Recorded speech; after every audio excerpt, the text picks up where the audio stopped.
Estamos começando mais um Monarch Talks. Hoje eu vou receber o Rafael Bittencourt, lenda do Heavy Rock. Heavy Rock? Heavy Metal, né? Show de strip. E, pô, obrigado, velho, ter vindo aí conversar comigo. Porra, bicho, eu é que agradeço. Pra mim é uma honra estar aqui, de verdade. Não vamos exagerar também, né? Não. Para, meu, você tá com a autoestima baixa. Você tá com a tua autoestima baixa. É, porra, tô. Eu levei umas porradas na autoestima aí recentemente. Pode ser, mas não. Tô feliz pra caralho de estar aqui, tô honrado de estar aqui. Vim também agradecer, cara, o que você sempre me ajudou, me apoiou. O Amplifica é fruto também do seu endosso, entendeu? Sim, 50% minha culpa. Exato. Então, quer assim, dizer, 33%, né? Exato. Então, pelo respeito, pela admiração que eu tenho contigo e pela amizade, posso dizer, sim, estou aqui muito, muito feliz e me sinto honrado mesmo de estar aqui conversando contigo. Da hora, mano. Obrigado mesmo, velho. Você fez história, cara. E você ainda tem muito para escrever. Tá, se Deus quiser, se bem que ultimamente eu só penso em sair do país, ir pra uma praia deserta, plantar uma maconha num lugarzinho bem remoto e ficar lá com meu cachorro, meu gato. Legal, bem ótimo. tranquilo, assim. Isso acontece, porque são pancadas que a gente vai tomando e a gente vai pegando um pouquinho de sociofobia, né? Nossa. Porque os seres humanos assustam, né? No geral, coletivo, assim, o coletivo humano hoje... É assustador. Parece que é um oceano que nunca está tranquilo. Total. É porque eu tenho uma pira social muito grande, muito forte. Sempre tive, até antes de eu levar essas porradas na cabeça. Eu acho muito imprevisível um local com muitos seres humanos. Sim. Tudo pode acontecer, sabe?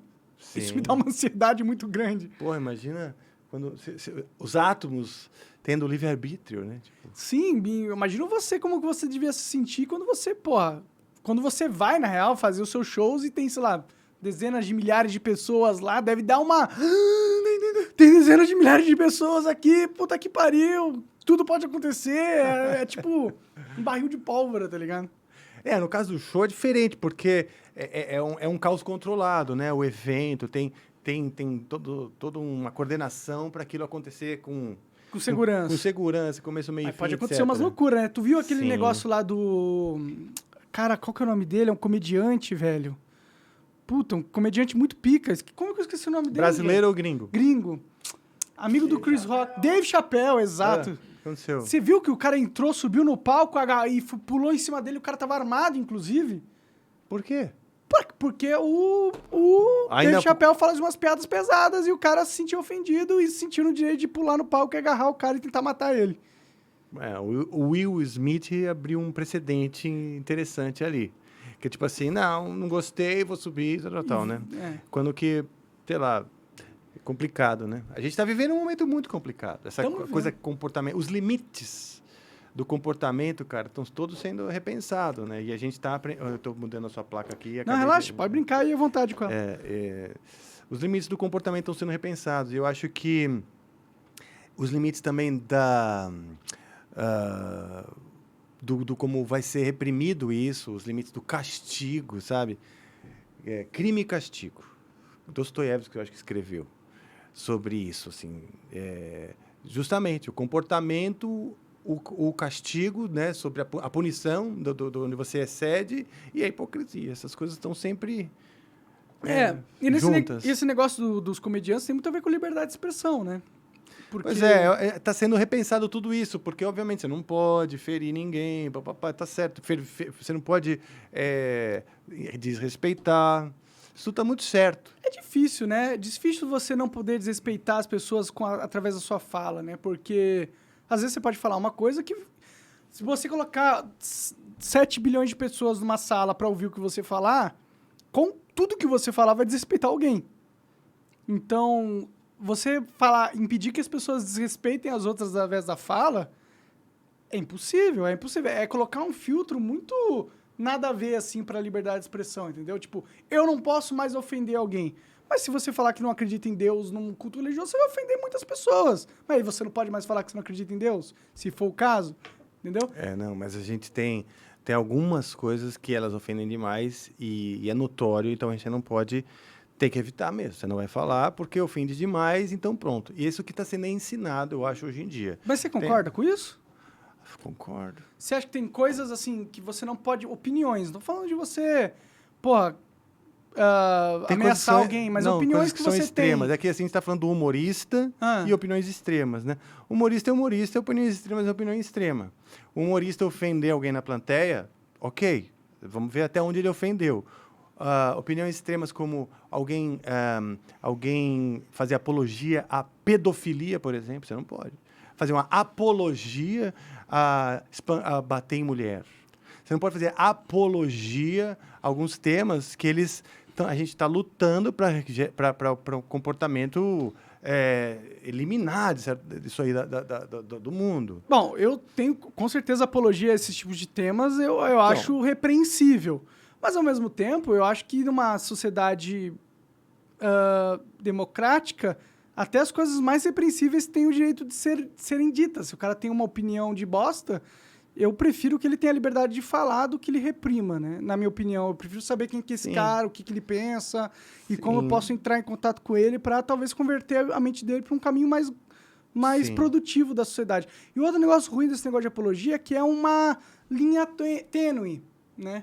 Tipo, o que eu falei ali naquele episódio fatídico, muita gente me acusou de apologia à parada, ao nazismo. Mas não foi. De verdade, não foi. Eu não estava falando que o nazismo é legal, entendeu? Sim. Eu estava falando que eu acho que até mesmo o nazista devia ter o direito de expressar suas ideias de bosta. Foi isso que eu falei. Isso não é necessariamente apologia. Na verdade, não é apologia. Apologia seria se eu estivesse falando que o nazismo é uma coisa que eu acho da hora ou foda. Coisa que eu não disse. Então, só o fato de ter uma lei que proíbe alguém de falar alguma coisa já faz com que a nossa liberdade, em geral, do grupo, fique bem limitada. Porque você dá na mão do juiz interpretar as falas das pessoas como algo que pode ser dito ou não e da mão do Estado calar quem eles quiserem, né? E eu acho isso perigoso. Eu acho perigoso, não gosto. Tá.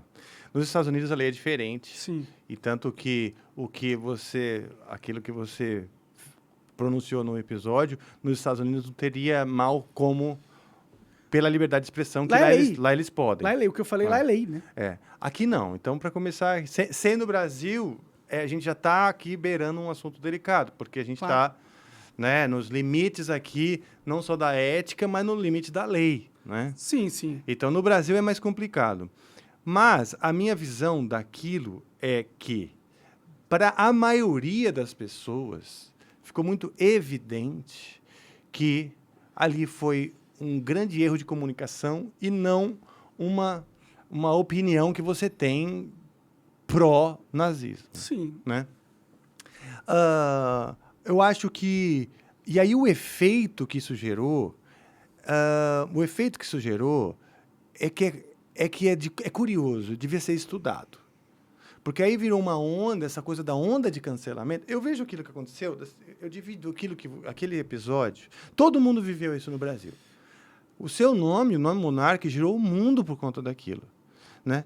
E aí eu acho que assim, pelo menos 5 assuntos foram divididos. Eu vi as pessoas conversando. Primeiro, o nazismo em si, apologia ou não. Depois a gente está falando de a responsabilidade social de um comunicador do porte do Monark. Tem uma responsabilidade social. Depois estamos falando o seguinte, alteradores de consciência numa conversa que é vista por todos. É um outro assunto. Né? Aí vem o cancelamento, que é um outro assunto, que foi como o mundo reagiu, o Brasil reagiu àquilo, né? Empresas reagiram àquilo, né? Então, isso já é um outro assunto. E vários desses vão desmembrar em quintos, sextos, tá? Sobre o nazismo, né? Sobre o assunto nazismo, no fim das contas, não acho que aquilo gerou, por exemplo, crianças que começaram a achar bonito o nazismo. Pelo contrário, foi uma onda de reeducação sobre o assunto. No próprio Flow, no mesmo dia, foi esqueci o nome do o André Lestade. O André, que fez instruiu todo mundo. Nas rodas todas, falou-se da seriedade, da gravidade daquilo. Ou seja, no fim, o que aconteceu contigo, você pagou um preço, deve estar pagando ainda, porque é um fardo você ser cancelado emocionalmente, profissionalmente, etc., né? Está pagando um preço que, no fim, o episódio, ele trouxe mais instrução e benefício para o tema, no seguinte sentido de dizer, olha, isso não pode ser falado. O que não pode ser falado exatamente? O nazismo, você não pode, por exemplo, levantar uma ideia, como você levantou, a respeito de um possível partido. Isso não pode. Pela lei pode, né? Porque mudanças na lei é legítimo, né? Tipo, não que eu deseje um partido nazista, eu quero que se foda. Mas eu discutir sobre a lei, sobre o que deveria ser permitido ou não, deveria ser legítimo de se levantar, na minha opinião, pelo menos. Eu entendi. Aí vem a questão da responsabilidade. A responsabilidade de um comunicador. De um comunicador. Um cara do seu porte, você tem essa opinião. Essa opinião, da maneira que ela impacta nas pessoas, eu entendo o que você está falando, pela tua lógica. Né? Você está na sua casa e elucubrando a sua própria lógica. A responsabilidade social é como isso vai desmembrando e como isso chega e como isso impacta no público, em escala, em milhões de pessoas, certo? E aí é a preocupação das pessoas. Essa preocupação eu endosso. Eu acho que a gente, como comunicador, tem que entender que existe uma responsabilidade muito grande. Então, uma pessoa anônima tem mais liberdade de falar o que pensa do que um comunicador. Claro! Por quê? Porque muitas pessoas vão ver. E porque pode ser muito... Exato. Mas não é o trabalho do comunicador, justamente por ele ter esse poder, dele poder falar o que pensa e fazer com que a sociedade tenha essa liberdade também? Olha, eu acho que o seu trabalho, por isso que eu te admiro, é ter essa liberdade. Você tem uma lógica aí que você fala assim, cara, eu quero ser tão livre para dizer quanto os caras que falam coisas muito piores do que eu nos comentários dos vídeos. Sim. Porque as pessoas, às vezes, com um nome que a gente nem sabe quem é, que é um código, que é um número, que você não sabe nem quem é, um nickname lá. Você não sabe quem é de fato a pessoa, não está mostrando a cara, dizendo coisas muito piores do que as que você diz. E talvez você se sinta um pouco injustiçado, vamos dizer, de não ter essa mesma liberdade, porque hoje você é uma figura pública, muito mais, a sua palavra influencia as pessoas, e talvez seja até um senso assim, de injustiça. Mas sim, você é um cara que impacta muito mais do que o Zé Ninguém, cara, que tá falando merda. Não, tudo bem, com certeza eu tenho mais impacto perante a minha voz. Mas isso não significa que eu tenho menos liberdade que os caras, entendeu? Eu acho que o influenciador ele devia ter o mesmo nível de liberdade que qualquer cidadão. Por que só porque a gente ficou famoso a gente não pode mais falar o que pensa? Eu não entendo muito esse raciocínio, entendeu? Eu acho que é meio... Eu acho totalmente injusto e eu acho que cria, dentro dos comunicadores, uma ferramenta para que as pessoas tenham menos... Tipo, calem as pessoas, entendeu? Às vezes tem assuntos sensíveis que precisam ser debatidos. E se o comunicador, só porque ele é um comunicador relevante, influente, ele não pode debater esse assunto, você causa na sociedade uma barreira no que se é discutido. E isso não é positivo, entendeu? Agora, você quer falar que o cara não pode ameaçar alguém de morte, não sei o quê? Eu acho que certo. Ninguém tem que ameaçar ninguém de morte. Se for isso, eu acho certo. Agora, dar uma opinião, entendeu? Por mais... Eu sei que eu falei de um jeito bosta, né? Eu falei de um jeito bem bosta e bem burro. Mas defender a primeira emenda dos Estados Unidos, ou pelo menos uma visão da lei igual à primeira emenda dos Estados Unidos... Eu não acredito que seja uma coisa que deveria ser proibido para os comunicadores. Eu não acredito Mas é isso, nisso. Olha só. Então aí a gente entra no terceiro tópico que eu acho que orbita essas conversas. Que eu observei muitas pessoas falando de você e do evento desde que ele aconteceu. Né? Pessoas que não estavam tão próximas de você quanto eu, né? Que te conheço. Eu vejo em você um cara... eu acho que as suas motivações elas são muito legítimas e muito puras, às vezes até demais. Às vezes até demais mesmo. Já te chamei de anjo, de anjo Gabriel, de verdade, não estava zoando com a tua cara. Vejo essa pureza e nessa pureza às vezes você se estrepa, entendeu? O terceiro tópico seria os alteradores de consciência. Você acabou de dizer que falou de um jeito bosta, então esse jeito bosta Esse jeito bosta que é o ponto. Se você não fala de um jeito bosta, por exemplo, aquela numa conversa legítima, tínhamos 4 pessoas na conversa, dispondo ali cada um suas ideias, e ideias às esse até contrárias, que você poderia, que você insistiu, e que talvez da maneira que foi indo, a coisa virou o que ficou. Aquela mesma conversa poderia ter acontecido sem maiores danos colaterais como aconteceu. Sim, se não fosse os autores as palavras de uma maneira escolhendo melhor, as palavras de maneira certa, Sim. tem a responsabilidade social. Essa má escolha veio por talvez pelos autores alteradores de consciência, etc. Que a gente e hoje, e aquilo foi uma lição para mim. Eu também sou um apresentador de muito menos exposição que você, também sou um artista e tal. E falei assim, meu Deus, a gente não pode falar qualquer coisa. Olha só como que é. Por quê? Porque você, além dos seus ideais, você também está definindo o quê? Sua casa, a família, o pão na mesa para a família. Então, se é para manter o pão na mesa, eu tenho que parar de falar tais coisas, tá bom, vou parar de falar. Mas sabe qual que é o problema dessa lógica? O problema é que se entrar um Estado autoritário, essa lógica ela vai sempre chegar. Tipo, se de repente passar uma lei que você não pode mais falar sobre a cor verde. Virou proibido você falar sobre a cor verde. Nessa lógica, você vai falar, pô, não vou falar mais sobre a cor verde. Porque é lei, né? Pô, os caras passaram a lei, se eu falar sobre a cor verde, o meu pão vai ser posto em risco. Mas, ao mesmo tempo, quando isso acontece, você está deixando que a sua liberdade seja tomada de você. O Estado tomou a sua liberdade de você se expressar de você. Sim.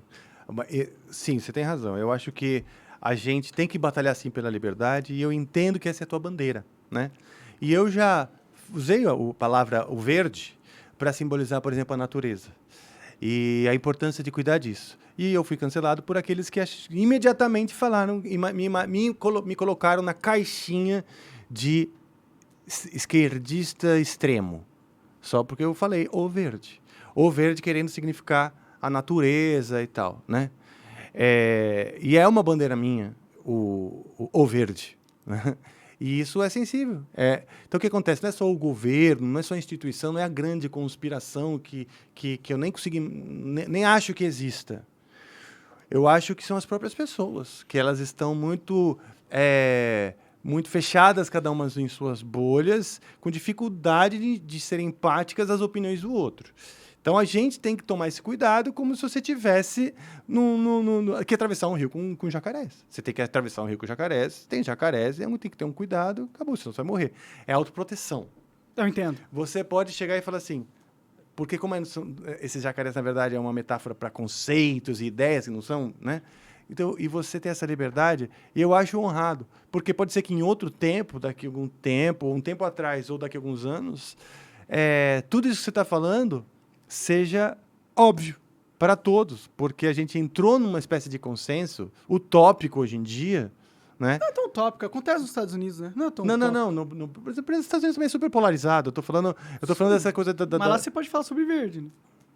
Mas as pessoas também se cancelam e são sensíveis a um monte de coisa. Esse cara mesmo que subiu com uma arma nos Estados Unidos... O que foi agarrar o Dave Chappelle? Ele foi agarrar o Dave Chappelle com a arma. Ele tava bem chateado, né? Sim. Ficou puto. Ficou putinho. Então, e ele tava carregando uma arma porque ele, na turma dele, na bolha social, que ele... Carregar a arma é uma dos valores que ele tem. Tem uma outra parte dos Estados Unidos que acho que não, que acho que é melhor que a gente não carregue a arma na rua, porque isso pode gerar mais violência. Entendeu? E essa liberdade do cara subir com uma arma, ele não está sozinho nesse pensamento. Mas ele não tinha essa liberdade, Metodo, que ele foi... A liberdade que ele sentiu... Que ele nem foi preso, eu acho. Não foi preso? Pior que não foi preso, não. Então... Mas deveria ter sido, na minha opinião, né? Se ameaça alguém com uma arma... Porque, assim, das duas, uma... Se ou ele era um maluco que age... Com certeza, era um maluco. Diferente de todas as outras pessoas, né? Mas aí que tá. Ele é um maluco, mas pode ser que faz parte de um grande grupo de pessoas que, pra gente, está maluca. E carrega armas e, quando se sente ultrajada, invade e responde com violência. Sim. Entendeu? Então, não é mais, se a gente viu o Will Smith, isso aqui, quer dizer, virou comum. Né? Daqui a pouco, os teatros vão ter que nem alguns bares nos Estados Unidos, que tem uma tela de proteção, porque os caras jogam coisa. E o Angra já tocou num lugar nos Estados Unidos. Ele foi dominado após atacar Dave Chappelle no palco. Não, ele foi preso, na verdade. Ele teve que pagar a fiança ali, né? Fiança de R$30.000. E não pode chegar mais a 90 metros de distância do Dave Chappelle. Então, o cara é maluco, pô. Sabe qual que é o problema? É que a gente, porra, não pode deixar que essa galera domine o mundo. Que eles estejam certos de oprimir quem quer falar o que quer falar. Tipo, o Dave Chappelle faz piadas que são pesadas. É o direito do cara. Aí a gente vai falar, pô, Dave Chappelle, você não pode mais falar esse tipo de piada, então. Só porque tá ofendendo as outras pessoas. Você tem que parar. A sociedade mudou e agora você não pode mais se expressar. Esse é o caminho certo? Assim, mas não é o caminho certo, porra. Não, já é assim, não pode fazer uma série de assuntos, você não pode mais fazer porque assim, tem uma coisa é você, um grupo achar engraçado, um tipo de piada que para um outro grupo não tem graça nenhuma. O problema do outro grupo, uma dor... conviva com a liberdade do outro de se expressar, porra. Não sei, cara, não sei, porque, por exemplo, esse Ninguém é um tá assunto obrigando complicado. a pessoa a ir no show do No caso, o Chris Rock não estava fazendo uma piada sobre o Will Smith estava sensível porque a esposa já tinha ficado doente, não é isso? Ela tava com queda de cabelo, alopécia. Queda de cabelo, é só isso. Não tem nenhuma condição, tipo, ela não vai morrer, ela só vai perder o cabelo. Certo. Então para ela, aquela piada não vai ser engraçada. Então não pode mais fazer piada de careca. É isso que eu tô te falando, cara. A gente tá vivendo numa sociedade, caminhando pra uma sociedade que você não vai poder falar mais nada. Isso não é bom, pô. A gente não pode deixar isso acontecer. A gente não pode deixar isso normal e natural, pô. Não, eu entendo, cara, o que você está falando. Só que eu acho que as duas coisas têm que se organizar, né? Esses dois pensamentos eles vão ter que se alinhar. Porque senão vira um braço de ferro, tipo... Mas a sociedade é um braço de ferro, né? A cultura. Ok, mas assim, nesse caso que você está falando, por um lado, um cara acha que tem que, sim, respeitar. A gente não vai rir de coisas que são dores para um grupo. Não vamos rir mais. Então tem aquele grupo que acredita nisso, ok? Então você... tá bom. Tem um grupo que acredita nisso. Ok. E aquele que acha que não. Esse grupo que se vire com a dor, porque o humor não pode estar sendo limitado a dor isso. do cara que interpretou qualquer coisa. Ok. Então, supondo... essas duas correntes de pensamento elas têm que se alinhar. Não tem que ser nem imposta essa verdade por lei, nem desse jeito, nem desse jeito. Certo? Então, a gente faz escolhas. O mundo não tem um governo que comanda. O mundo é dominado por 7 bilhões e 200 de pessoas. Ué, vamos ter pessoas que realmente acreditam que não, vamos respeitar essas dores, né?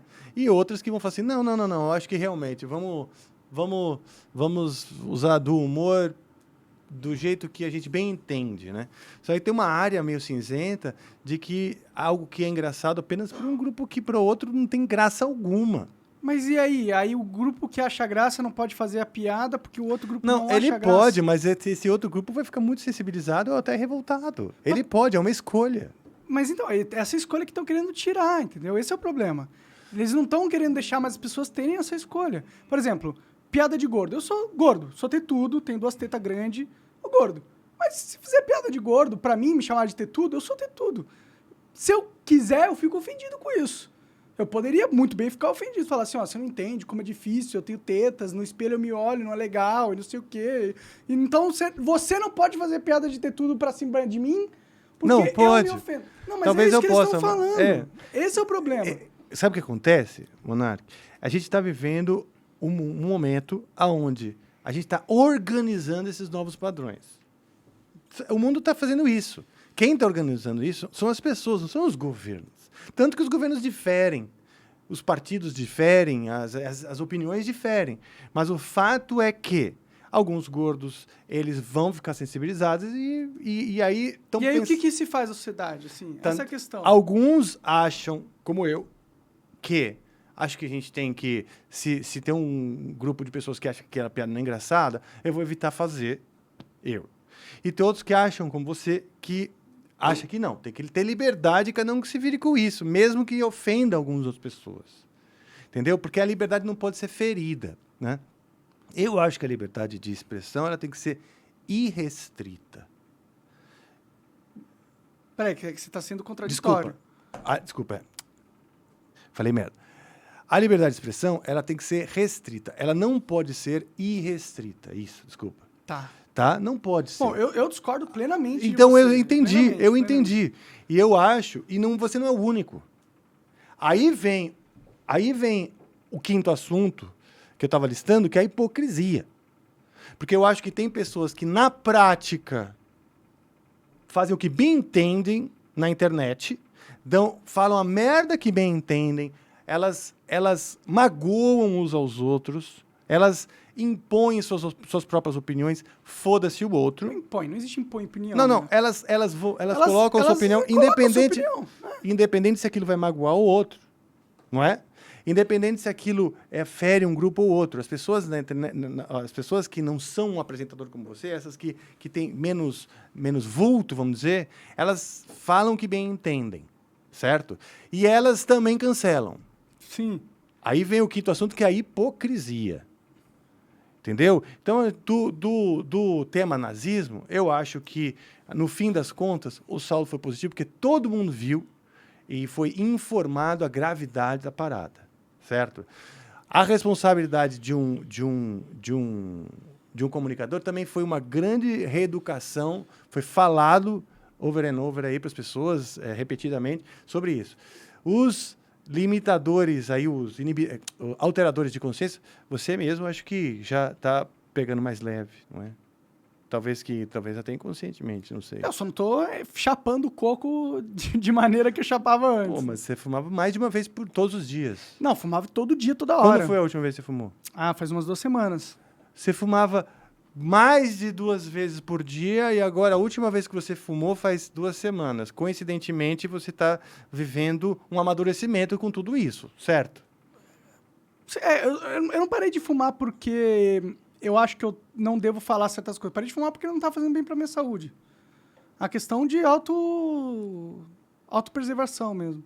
Legal, mas que bom, porque coincidentemente você tem um programa e tudo mais. Hoje, quanto mais você puder Mas, por exemplo, entender o limite, o seu próprio, cada um tem seu limite. Claro. Né? O meu limite é fraquíssimo. Se eu der 1, 2 pega aqui, eu vou sair falando merda. Então, meu limite é super baixo. Fico ansioso, fico eufórico. Aí tem o cancelamento, que esse sim eu acho que isso sim me preocupa. E aí emenda na hipocrisia, que assim, pessoas estão cancelando umas às outras, mas não porque elas andam na linha. Sim. Então tem uma coisa assim, isso sim é uma hipocrisia. Pô, os caras que me chamaram de nazista foram lá ameaçar minha mãe de morte. Pois então, entendeu? Então é assim, uma semana antes, 10 dias antes do aquele seu fatídico episódio, apareceu no Fantástico uma reportagem maravilhosa, muito bem feita, sobre o nazismo no Brasil e na internet. E o quanto existem comunicadores, pessoas espalhando esse tipo de informação, e como é difícil prendê-las, por exemplo. Mas elas estão lá. Tem o nome delas, tem o nome. Se você for agora no Globoplay, você vai assistir. Uns 10 dias antes passou no Fantástico. Essas pessoas, elas são hoje menos procuradas que o Monark. Exato. Entendeu? O nazismo, ele existe no Brasil. Cadê o nome desses caras? Por que a gente não põe no poste, na rua, wanted, dead or alive? Aí é demais, né? Matar o cara. Não, isso que eu tô falando, mas não queriam matar tua mãe? Queriam. Isso que eu tô falando. Sim. Então, assim, eu acho que nessa coisa do crime e castigo que eu tava falando, ainda não existe, acho que, leis dentro da internet que rejam de maneira organizada ou que a própria lei possa incidir dentro de um assunto. É o povo e o público decidindo e as empresas tendo que agir conforme a banda toca. Exato, e a manada vai para cá, os elefantes foram para cá, então é melhor cancelar, então é melhor não botar o patrocínio, porque são números. Sim. Se todo mundo aplaude, as empresas vão estar lá com você. Não é ideologia o patrocínio. Claro, é só medo de repercussão polêmica da sociedade. Exatamente, entendeu? Então, eu acho que esses assuntos todos, eles desmembram em vários outros. Eu vi muitas rodas comentando, discutindo, debatendo o evento que aconteceu. E, no fim das contas, foi bom para as pessoas, porque as pessoas debateram pra caralho sobre aquilo e instruiu. É sempre bom quando os temas entram em pauta, né? Exato. Então, aí, a sua ideia de, tipo, porra, mas também a gente tem que falar e tal. Só que, eu como amigo, e poupando o seu sofrimento, acho que a gente tem uma hora que a gente entende que nem todos os nossos ideais, nem todas as nossas bandeiras nós vamos erguer o tempo inteiro. Porque, entendeu? É que, tipo, eu entendo. Obrigado, inclusive, pela preocupação. Eu entendo. Mas eu não vou deixar de defender uma bandeira que eu acredito porque existe uma turba de gente raivosa que não quer que você se expresse. Ceder esse tipo de turba é ceder, é perder a sua liberdade, entregar a coisa que é mais cara dentro de uma vida. Pelo menos pra mim, entendeu? Eu não quero entrar nesse ponto onde eu tenho que ficar com medo de tudo que eu falo, porque senão vão me linchar. Não, isso não. E eu não acho que é positivo para a sociedade, que a gente cria uma sociedade patológica dessa forma, onde todo mundo tem que ficar com medo de falar o que pensa. Eu não acho isso bom. Eu quero lutar contra isso, eu não quero ceder a isso. Não, você tá falando o que você pensa, né? Você tá falando exatamente agora o que você pensa e eu também tô falando o que eu sim, penso. Claro, então... mas a gente poderia não. A gente poderia ficar com medo. Sim, mas, por exemplo, eu não sei como tudo que a gente está conversando aqui vai impactar nas pessoas, né? E o que está sendo debatido hoje é que... O que acontece? Antes, a comunicação eram os grandes meios de comunicação mesmo, né? Começou com o jornal, rádio, aquela coisa, mas depois virou televisão, a era da TV, cinema e as conversas de boteco, que ali ficam, não é? Então, as conversas de boteco, você fala o que você quiser, você cria teorias sobre neurociência, física quântica, você faz o que você quiser, você está no boteco. Mas aquilo não sai dali, certo? São das pessoas que estão ali, que às vezes, no dia seguinte, nem lembram que conversaram. Hoje, os podcasts, o que a gente está fazendo aqui, né, eles preenchem uma coisa meio no meio. Meio no meio. Não é nem uma conversa totalmente de botequim, que ninguém vai saber o que existiu, não é? E também não é aquelas conversas da grande massa, da mídia, que atinge todo mundo, tá certo? Então, só que o que está acontecendo hoje, o que você desencadeou, porque é uma conversa que se estende, nós estamos falando ainda disso, né? Então, a conversa continua. Isso é algo que vai continuar sendo dito, eu acho que durante muito tempo, eu acho. Que é muito importante, né? Ela vem para organizar esse meio de campo. Porque esse cara o hater, né, que existe na internet, aquele cara que se indigna com as coisas, que fala o que bem entende, fala sem pensar, muitas vezes é o que mais aparece nos debates. Aquele que está achando tudo errado, ou que está odiando aquilo tudo, é o que mais aparece, porque quem está batendo palma, ninguém nem liga. Esse cara, bem ou mal, ele não tem expressão, não é? Ele tá ganhando atenção, né? Ali. No Twitter, o cara, um aleatório, pode pegar 20, dezenas de mil likes, sim, sendo aleatório, só porque ele falou alguma coisa que um grupo grande concordou. Exato. E o Twitter é outro grande problema. Não problema, assim, os caras também estão querendo entender. O Elon Musk agora, tipo assim, entrou pro jogo. O que você achou disso? Eu tenho um monte eu tenho mais perguntas do que opinião sobre isso. O que você perguntaria pro Elon Musk se ele estivesse na sua frente? Me empresta...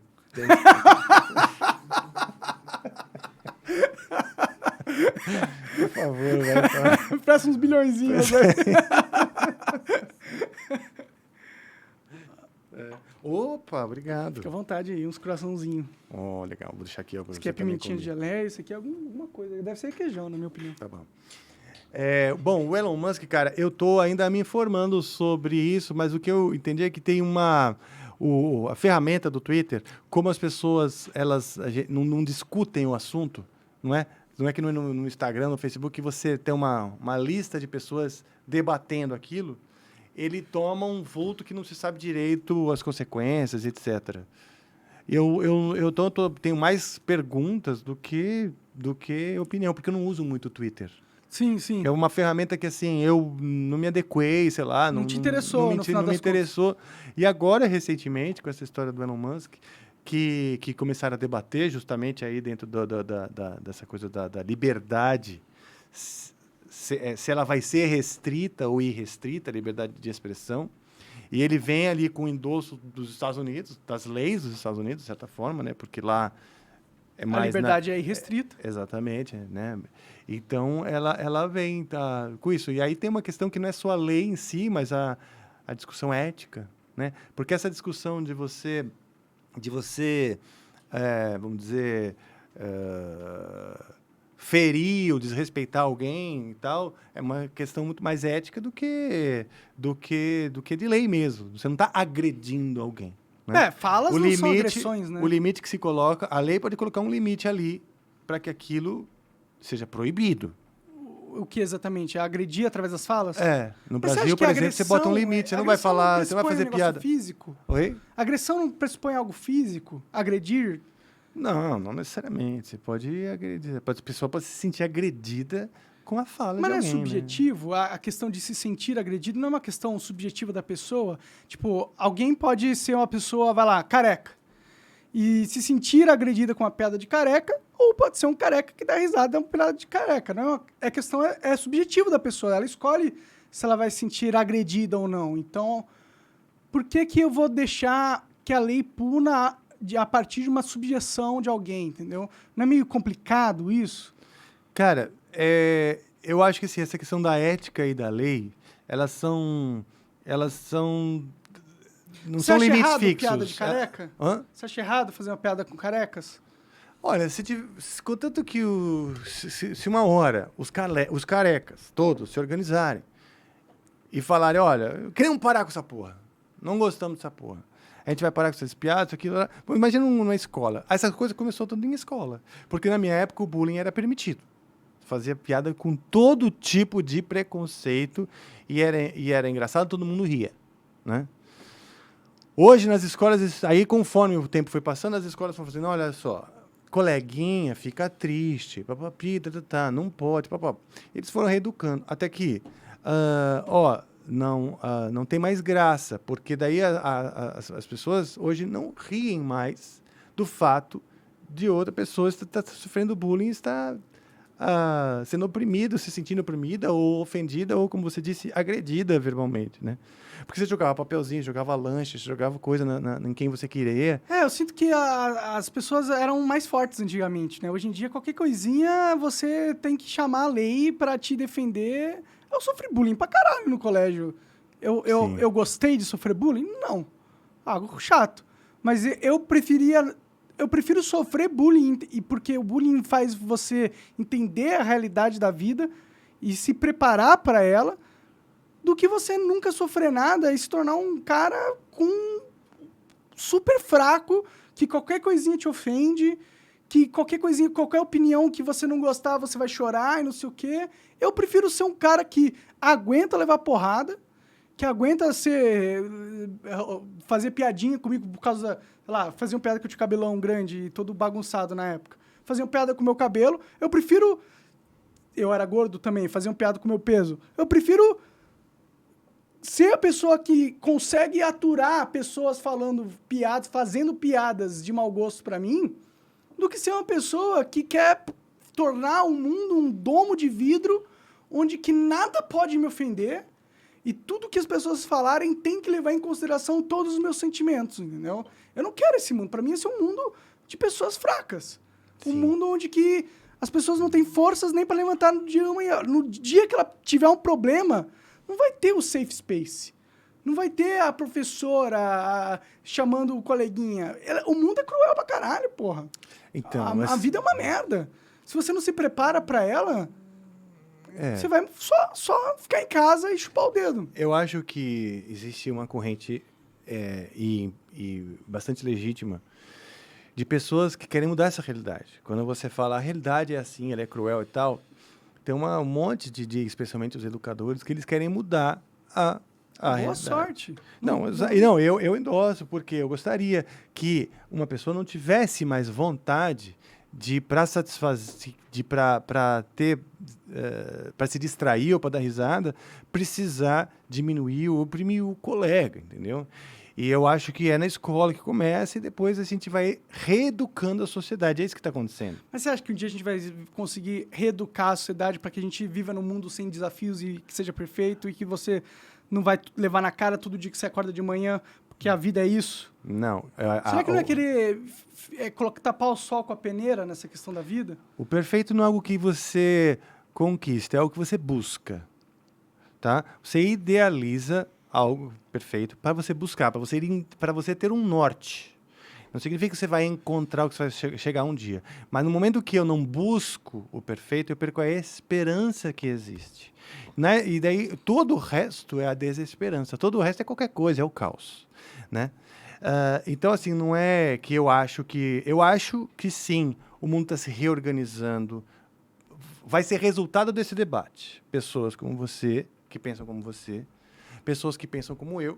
O resultado desse debate, dessa vivência entre educadores, sociedade e tal, daqui a alguns anos, né, é que vai ter isso daí. Por exemplo, um dia, isso é cultural, né? Um dia eu estava gravando lá na Suécia. A gente estava gravando na Suécia, foi o último disco que a gente fez, isso faz alguns aninhos, em 2017. Estávamos lá gravando, estava o produtor da banda.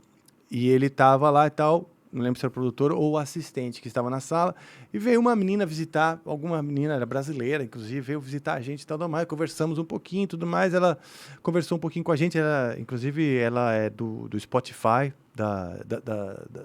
acho que era do Spotify lá da Europa, etc. Conversamos sobre estratégia, posicionamento, beleza. A menina saiu, todos da banda viraram para dar aquela bela e tradicional sacadinha em sua bunda, tá bom? E ela foi embora, beleza, continuamos lá. E alguma piada aconteceu que a gente fez e alguém comentou com ele mesmo. Ele olhou e falou o seguinte, no Brasil as piadas são sexistas assim? É um cara como eu, roqueiro, tatuado lá, o cara, isso, aquilo, né? Um estereótipo do olhador de bunda que a gente aqui conhece, né? E aí ficou aquele silêncio, né? Ele falou, olha, só para dar um toque aqui vocês, tá? Aqui não é legal. O cara tava dando um toque que ele não achou graça, nossas piadas da bunda da menina, ele não achou graça. Ele não tava falando assim, cara, não fala essas piadas porque eu vou ser preso ou vocês vão ser presos. Não foi proibido, ele não viu graça. Então, essa coisa de você reeducar para o que tem graça, o que não tem graça, é algo que está acontecendo hoje, né? E aí... isso eu acho legítimo pra caralho. É isso, entendeu? Então nós estamos falando o seguinte... Não é isso. Tá, desculpa. As mulheres que estão lutando foram oprimidas por séculos, etc., e o corpo como objeto, blá, blá, blá, elas se sentem diminuídas, aquilo lá, blá, blá. Seja o que for, a luta delas, né? É pela luta delas que reeducaram, então, aquele povo na Suécia, que não é o Brasil, assim, em termos culturais, em termos de comportamento e tal, de respeito e tal, estão anos-luz na nossa frente. Ele chegou e falou, olha, aqui não é legal, cara, eu vi vocês, porra, que porra é, vocês fazem piadas sexistas lá? Tipo, ainda? Como se dissesse isso, sabe? Como se a gente fosse, sabe, se tivesse... sei lá, nas cavernas ainda, né? Então é isso que acontece. Mas você já olhou pra bunda de uma menina? Sim, então, e aqui é cultural. Mas é errado olhar pra bunda de uma menina? Não é isso que eu tô falando. O errado ou certo, essa coisa da moral, né? A moral, esses limites da moral, os limites da ética, eles também são culturais. Claro, isso é verdade. Aqui, se olham a bunda da minha mulher, da minha filha, sei lá, eu nem me importo mais, porque é tão parte da cultura que se você for tentar lutar contra isso, né? Agora, existem lugares, como por exemplo isso que eu tô te falando, na Suécia, lá, que os caras já estão, vamos dizer, reprogramados. Então, voltando à sua pergunta aqui, é tipo, mas será que um dia vão parar de jogar coisa no gordinho na escola e isso, aquilo? Cara, existe um grupo que está batalhando para que esse dia chegue, olhando um cenário idealizado e buscando. Se vai chegar ou não, cara, vai depender, como a gente falou, né? A sociedade e tal, são 7 bilhões e 200 pessoas, de habitantes e tal, com gente totalmente diferente. Tem a Coreia do Sul, Coreia do Norte, tem a China, tem todo o Oriente Médio, tem a África toda, que também com um monte de diferenças ali entre si, a Europa, a América... é negro pra caramba, pessoas de todo jeito, pensando cada um de um jeito, tentando se organizar nesses novos...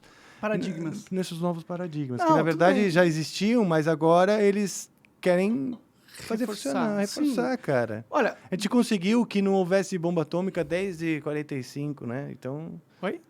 A gente conseguiu que não houvesse outra bomba atômica desde 1945, não é verdade? Lançada. Ah, não, produzida. Tipo assim, não, jogada em cima de uma cidade.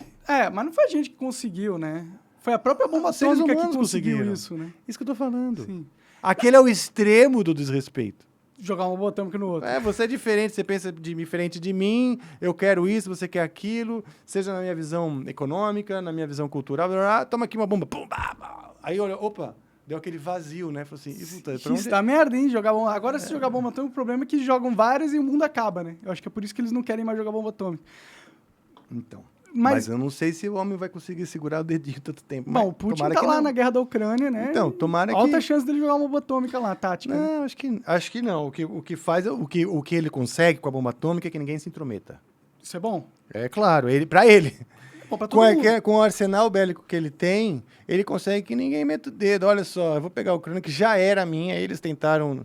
Estão aqui alguns anos falando que não, mas eu nunca endossei. Ele falando isso. Ele falando, entendeu? E como eu tenho bastante bom da boa, todo mundo fica quieto. E ele quis mostrar isso pro mundo. Sim. Foi a hora. Mas a pior hora, depois de uma pandemia, tá todo mundo sensibilizado. Porra, pra quem faz guerra é a melhor hora, né? Verdade. Porra, War Dogs, né? Sim. Mas, tipo, eu não tô falando sobre essa questão de evolução cultural. É legal que a gente tenha uma evolução cultural. Tipo, é legal que parem-se com piadas ofensivas, despropositais, entendeu? Que você tá usando só pra diminuir outra pessoa. Eu acho legal isso, eu acho massa. A discussão é que a lei não tem que se intervir nesse sentido, entendeu? Tinha que ser uma evolução cultural da coisa toda. Eu entendi. O problema é que eles querem que a lei intervina nisso, né? Sim. Esse é o problema para mim, né? E o problema também é que as pessoas estão... Essa barreira de sensibilidade está cada vez mais alta, entendeu? Por exemplo, o Igor estava me contando um caso que aconteceu com ele. Teve uma menina que foi lá numa palestra que ele estava dando, e ela falou, essa pessoa que você chamou agride a minha existência. Porque ele conversou com uma pessoa que ela não concordava. Então, a gente tem que deixar de conversar com as pessoas que ela não concorda, porque pode agredir a existência de alguém. Você entende qual que é o pulo do gato aí? Não, eu entendo que o limite, nós estamos falando, aí é ética e moral. Ela não é uma lei nem nada, é a opinião dela, certo? Certo. Que é uma área que é uma zona cinzenta, chamada zona cinzenta, porque não é uma linha fina que separa aqui dali. Não, é uma zona cinzenta. E esse momento é um momento de reorganização. Então, esses polos, essas diferenças estão se reorganizando para ver no que dá, que eu também não sei o que vai ser daqui a um tempo. Dá margem para qualquer um se sensibilizar com qualquer coisa? Dá. Por isso que a gente ainda não encontrou o caminho e por isso que a gente está aqui não sei há quanto tempo falando do assunto. É verdade. Entendeu? Porque é por conta dessa zona cinzenta. Se fosse essa cor é essa cor é aquela, tudo ok, é fácil de definir, mas não é tão definitivo. Por isso que está gerando debate. E por isso, mais uma vez, essa extensão do que aconteceu contigo, né? Porque isso aqui é uma extensão, nós estamos falando... Sobre o mesmo assunto. Exato, né? Acaba sendo educativo. Sim. Porque tem muitas pessoas que pensam como você e muitas pessoas que pensam como eu. O que a gente está fazendo aqui? Mas a gente pensa igual. Eu também penso que as pessoas têm que evitar de ofender as outras pessoas se elas... conseguem, entendeu? Eu acho isso da hora. Mas, por exemplo, eu já sou um pouco mais diplomático. Tá. Eu já sou um pouco mais diplomático. Vai ofender? Tá bom. Eu não procuro confusão. Eu caio nas confusões sem querer, juro. Eu de mesmo, eu posso estar numa confusão, porque esse papo pode ser um papo polêmico. Quando vê, Rafael, de novo em confusão. Mas... né? Como mas a diz vida minha esposa, esposa, minha esposa fala, porra, você busca. Mas não, eu busco o debate. Então, mas o debate eu busco o gera debate. confusão. Eu acho o debate legítimo. A gente tem que trazer as coisas sabendo colocar, obviamente, sem desrespeitar, porque tem coisas, você não vai fazer apologia a coisas que elas são degradantes. Mas, por exemplo, hoje é crime fazer apologia às drogas. Faz tempo que, né? Faz tempo. Você acha isso legal? Você acha isso certo? Eu não acho. Eu acho errado. Não, você pode fazer... Você não pode... apologia às drogas é o seguinte, você fala assim, fume maconha. Agora, a gente debater se deve ou não legalizar a maconha, isso no Congresso, os caras estão falando disso. Foi a mesma coisa que aconteceu com o nazismo que eu estava falando. É a mesma coisa. Não, mas no Congresso os caras estão querendo fazer um partido? Não, mas debater, é isso que fala, debater se deve ou não legalizar é legítimo, é isso que você tá falando, né? Isso. Apologia à droga é o seguinte, pessoal, fume maconha. Responsabilidade como um apresentador é você fumar daqui na frente, vai ter gente que vai falar, porra, você tem uma responsabilidade como um comunicador, uma responsabilidade social, porque isso vai impactar nas pessoas, e uma responsabilidade porque você... muitos alteradores assim na tua consciência, você já não vai ter credibilidade no que você fala. E é ruim pra você. Então você acha que eu, por exemplo, eu fumei maconha ao vivo várias vezes? Sim. Você acha que foi um erro, na sua opinião? Não acho. Eu seria... Mas eu tenho uma responsabilidade social. Pode ser que muitas pessoas se influenciem por eu estar fumando maconha ao vivo. Vai ter pessoa... Mas aí o que acontece? Sim, É o mesmo argumento. Quem é completamente contra a maconha, ela vai de imediato se opor. Eu não sou completamente pode se contra ofender. a maconha. Sim, sim. Ok? Isso que eu estou dizendo. Você fazendo isso, aquele grupo de pessoas que pode se ofender, você falou, não, eu não ligo, ele que se vire. Eu estou aqui na minha casa, estou fumando, beleza. Entendeu? Você está falando, o meu cigarro natural.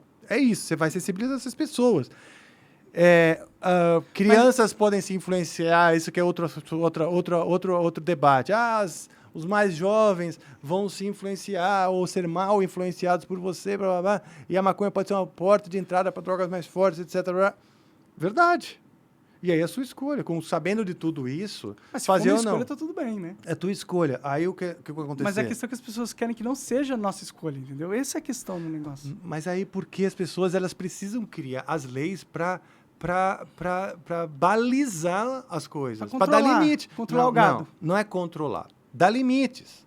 Dá limite. Até aqui pode, até aqui é ética e moral. Até aqui chegou aqui é proibido. Eu entendo, é Entendeu? assim que a lei E funciona. essa daí, cada cultura, cada país é de um jeito, né? Nos Estados Unidos é de um jeito, na Alemanha é de outro jeito, cada lugar é de um jeito, no Japão é de outro jeito, entendeu? Então, assim, e é normal. Aí você tem a democracia e tal, para moldando, né, essas leis que mudam também, entendeu? É isso. O que está acontecendo é uma grande abertura. Você passou lá um tempão com o Flow, cresceu contigo lá, fumando praticamente todas as vezes. E isso já mostra uma certa liberação. Concordo. Não é? Porque imagina tempos atrás, na época do próprio Planet Hemp, que também era um grupo que batalhou, vamos dizer, por uma legalização, né, que é diferente da liberação. A legalização é você criar uma legislação que também bote os limites. Por exemplo, a bebida. Por muito tempo foi proibido, né, a bebida, vender, Al Capone, mata. Olha onde deu, né?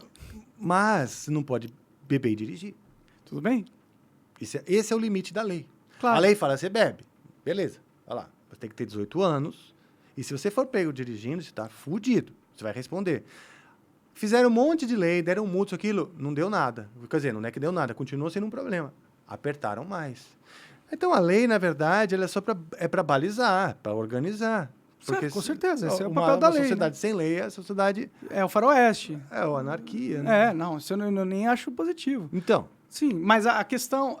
Bom, acho que a gente também já se estendeu muito nesse assunto.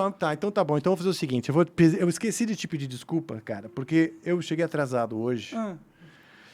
Por duas razões.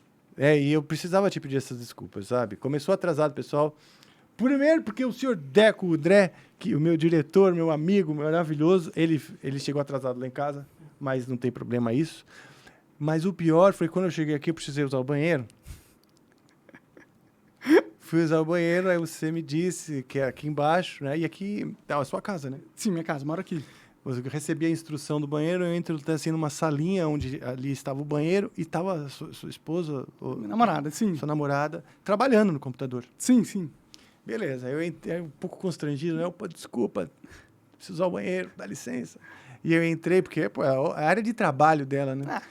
Eu entrei lá no banheiro e o banheiro estava sem papel higiênico. Aí eu falei, puta que pariu, bicho, aí eu precisava fazer número 2, né? E aí eu precisei sair e dizer pra sua queridíssima namorada, falei, olha, desculpa, com licença atrapalhar seu trabalho, mas é que eu vou usar o banheiro número 2 e não tem papel. Aquele constrangimento de falar que vai cagar, né, pra mim. Que bosta! E ela, tipo assim, ela tava tranquilinha no computador, fazendo carinho no gatinho, assim, e eu com aquela bomba. E ela veio com o papel, né? Já é, com quem que você conhece, já é constrangedor, mas com tudo quem bem. você conhece, não é, né? Mas tudo bem. Exato. Não conheço, assim, não tenho intimidade, muito obrigado. Me dá aqui o papel higiênico para limpar a bunda, né? Aí, beleza. Aí eu entrei no banheiro, ia preocupado com o horário. Falei, puta, já cheguei atrasado, ainda tem que cagar, caralho, que merda. Aí, caguei. A descarga não funcionou, meu amigo. Não funcionou. Toca eu catar a tampa da descarga, porque eu já sei mexer naquela porra, né? Botei no colo. Experiente já. Assim, as de casa lá já deram todos os tipos de problema, inclusive de diferentes tipos de descarga. Botei no colo e percebi, não precisa ser nenhum MacGyver, né? Que ela estava desrosqueada por dentro. Ninguém aqui percebeu, foi você que conseguiu. Não sei se faz tempo que tá assim. Tava solta a rosquinha, então os bracinhos que apertam a torre, né? Eles estavam desencaixados. Então eu apertei a rosca, ajustei, coloquei e flash. E aí consegui me despedir de maneira muito aliviante. Duplamente aliviante, né? Porque eu ia estar pronto para o programa e não ia precisar largar e chamar de novo, chamar sua namorada para falar, olha... Lembra do papel? Funcionou, mas agora o cocô tá lá. Eu agradeço, obrigado por ter consertado Eu que agradeço pela compreensão. Teve mais sorte do que eu hoje, porque eu nem tive a oportunidade na descarga. Me caguei todo hoje de manhã. É mesmo? Eu tomei 2 garrafas de vinho ontem. E aí, nossa, sabe como que é? Vinho dá aquela estragada na flora intestinal, né? Aí foi dar aquele peido. E aí, sabe aquele peido... Fala sério. Nossa senhora, caguei todo ali, todo cagado, fiquei todo cagado. Sabe quando você sente seu cu bem quentinho? Sei, E é uma sensação horrível, assim, de falar, não, mano, eu tô sentindo essa coisa quentinha aqui, é porque eu tô todo cagado. Me caguei todo também. Cara, eu já caguei na calça, na frente de uma menina que eu queria pegar, né? No carnaval, sabe? Eu tava naquela... tava assim, né? Tava lá no axé, né? Tava lá no axé e bateu aquela vontade. Eu tava em Ouro Preto, lembro bem, hein? Tava em Ouro Preto, carnaval de rua maravilhoso. Um nome bem poético, né? Com a situação. Exato. Foi isso mesmo. Foi isso mesmo. Foi um ouro bem escuro, eu diria. E aí você não sabe, cara. Eu realmente deu aquela vazada, né? E eu tava a caminho, né? Porque eu falei assim, vamos lá, eu tô ficando numa república, eu tava numa república de estudantes, né? Tô nessa república, você não quer lá visitar? E tal. Vamos, ela tava meio receosa, eu falei, não, por favor, eu preciso usar o banheiro. Aí, beleza. Não deu tempo, fui atrás, aí deu aquela vazadinha, fui atrás de um carro. Você dá aquela fechadinha assim pra só conter os piora, danos, né? Só piora, só muda o nome, a nota fica mais aguda, né? É verdade. E aí sim, fiz essa atrás de um carro. Mas com a menina lá. Eu aí, também. beleza, saí atrás do carro, ainda peguei na mãozinha e tudo certo. E ainda assim. Foi sucesso a noite. É? Aí sério. Qualidade, o cara tá... Tava se garantindo nessa época. Também. Eu também já me caguei num bar, com a mina na frente que eu tava saindo. Aí a gente foi pra casa e falei, peraí, só um segundo que eu vou tomar um banho antes. Acontece, o ser humano faz isso, o ser humano caga. Sim. Acontece. Mas e aí, cara, você tá com o Amplifica aí, tá bombando, tá crescendo Graças cada vez Deus, mais, cara. do vento em polpa. Graças a Deus. O Amplifica é a realização de um sonho, né? Uma das minhas bandeiras, né, é que as pessoas comecem a buscar mais os pontos de acordo, não as diferenças, mas aonde a gente é igual, onde a gente é parecido. Eu acho que a música conecta muito as pessoas, todo mundo, né? E ela pode ser na verdade, esse instrumento. E a gente tenta colocar pessoas de diferentes áreas dentro da música. A própria música, o próprio cenário musical sofre muito preconceito do próprio público. O público que se fecha, não, eu gosto disso, eu gosto disso. Eu sou roqueiro, eu sou funkeiro, eu sou não sei o quê. Então, eu vejo que hoje as pessoas estão se afastando. Eu sou isso e não converso com aquele outro, né? E isso é muito perigoso. Aconteceu na Alemanha antes da guerra. Entendeu? Antes da guerra já tinha essa coisa, tipo, mas é estranho estar perto dessa pessoa. Aqueles hábitos são estranhos. Então, começa assim, né? cenários de guerra civil, fascismo, guerras, né? Começa com essa estranheza, sabe? Você não enxergar o outro como Não alguém enxergar, semelhante. exato, e não olhar, não ter empatia, não entender, não perceber o tal do ver como irmão, entendeu? Ver como semelhante, né? Então, o primeiro propósito é esse, é a gente juntar diferentes estilos musicais para conversar, dialogar. E aí, isso por si já acho que é legal. Não, pra mim... Como uma coisa social mesmo, de as pessoas verem que, cara, a gente se conversa. E como entretenimento, né? Pô, ver o Rafael do Angra conversando, sei lá, com quem? É o Vinheteiro, por exemplo. Vinheteiro. É. Cara, você vê o Vinheteiro, músico erudito, entendeu? Cheio de ideias super diferentes das minhas. Mas, no fim das contas, o auge do episódio foi eu e ele cantando uma versão do Tonico e Tinoco de... não é o Menino da Porteira, foi o... Não, para que morreu, caramba. Foi lá no sertão de Goiás, eu, Chico Mineiro. A gente cantando junto o Chico Mineiro. E então, a música conectou. E aí, junto com o Chico Mineiro, tem a minha infância, a infância dele, né? A família, porque quem trouxe aquela música é a família, é uma bagagem que vem, uma bagagem familiar. Então, assim, com todas as diferenças, a música conectou. E é isso que a gente faz lá, a cada episódio. Eu já conversei com o pessoal do funk, do hip hop, tive uma conversa maravilhosa com o meu amigo, né? Posso dizer assim, o MC Guimê, que é um cara do funk. E eu acho que para mim foi uma realização muito grande, porque o roqueiro tem muito preconceito com o funk, né? E o funk é muito diferente da minha bagagem. É assim, eu tenho dificuldade de entender o funk. Mas eu sou daqueles que procura entender. Eu falo, se eu não estou tirando algo dali, eu estou perdendo, porque tem um monte de gente que gosta. Uhum. Então, se eu gosto de alguma coisa, se eu pegar algo de positivo, melhor para mim. Com né? certeza. E que esse é o propósito do podcast também, né? Exato. Então, de que as pessoas façam um esforço de tentar entender os diferentes estilos musicais. E aí, quando a gente conversa, os músicos, né, de diferentes profissionais de diferentes áreas, quando eles conversam, eles estão falando de música e como músicos. Então, para quem olha, vê que é uma coisa só, né? No fim das contas. É música, né? Tá lá. É como extrair notas que são agradáveis aos ouvidos de alguém.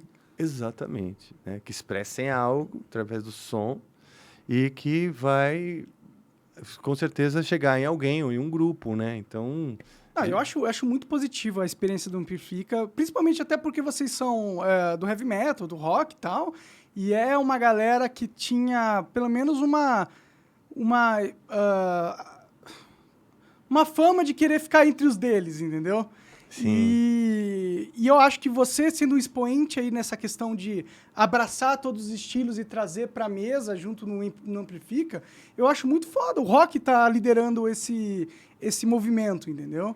Que é verdade, que é sempre o rock é o mais, como fala, resistente, né? A outros estilos de música, então, né? eu achei que eu levantar essa bandeira ia ser legal mesmo. Eu acho que é foda demais, mano. Eu tô feliz demais, né? Com o sucesso da parada, eu fico só feliz, porque tipo, você é uma lenda da música brasileira, do rock, né?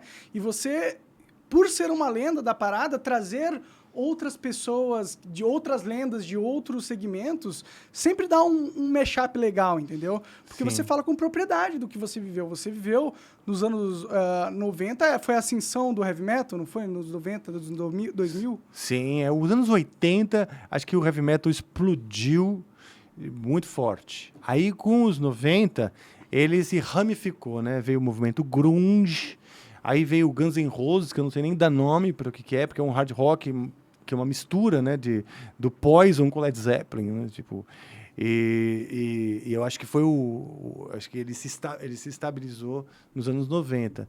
E aí nos anos 2000 vieram as coisas mais experimentais e underground, o movimento indie, e aí foi bem interessante também, porque o rock passou a ser forma de expressão, além Só da música. musical, né? Era um estilo de vida, né? Moda e jeito de Roupa preta, ideias, as bandas- políticas, inclusive. Né? Inclusive, os heavy metal tinham as melhores camisetas na época, na minha opinião. Era só camiseta muito foda, assim.